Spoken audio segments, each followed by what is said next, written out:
Okay folks, back again. There's a second amendment or addendum to the first video. In the years following the change of gun laws in 1996, we had a roll-on effect. Some good, some not so good. And here are some examples that I experienced here in my state. One is that a lot of the gun ranges, previously accredited gun ranges to 1996, were closed down, presumably for safety reasons. A lot of gun shops, there were additional security requirements under the new laws, and if you look up the link I posted on there, there was a whole heap of stuff that came out about storage of weapons not only by private owners but by retailers, gun collectors and so on.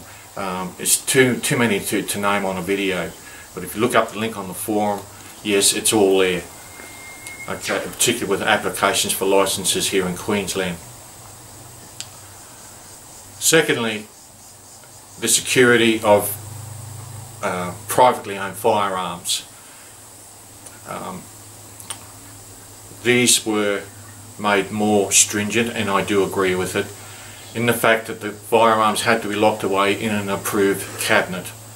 The details of that are posted on the relevant police websites where you apply for your license. In my family, I am the only registered gun owner.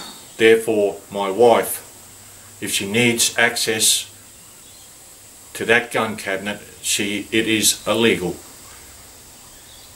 That's plain and simple. That's as simple as I can put it, because she does not have a gun license.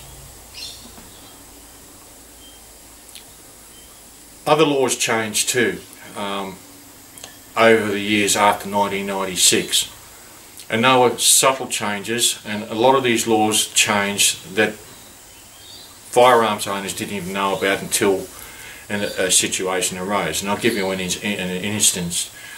Not long after the new firearm laws were introduced, my daughter could walk into a gun shop. She does not have a gun license, and she could buy ammunition off the shelf and give it to me as a present or something similar like that. This has now changed over the course of years, because under the time of the new 1996 gun laws, ammunition came under different government legislation. It has now changed. You cannot buy ammunition unless you have a firearms license. That goes for reloading supplies, and you certainly have to sign a register at the point of sale. You cannot buy them privately off another person, like a friend or a neighbour. That is illegal. If you want to sell your weapon to another person, it has to go through a registered gun dealer or broker.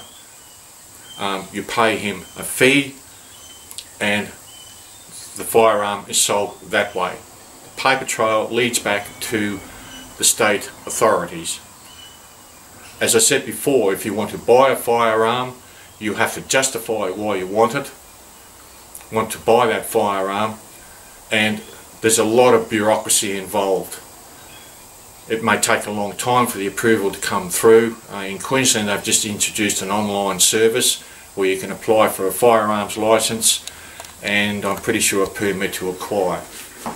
In other words, if you want to go and buy a firearm, you have to buy it from a legal accredited firearm dealer, put in paperwork for permission to acquire. In other words, you have to have permission to buy that weapon, and that weapon, if it's granted, goes onto a database, the type, the serial number and so on. Also, under the new laws, you are subject to random inspection by the police with regards to the registered weapons you have and the security of the weapon. They come out and check that it is an accredited security system you have on there, as in GunSafe. They also check off the list of your registered weapons by serial number and by make.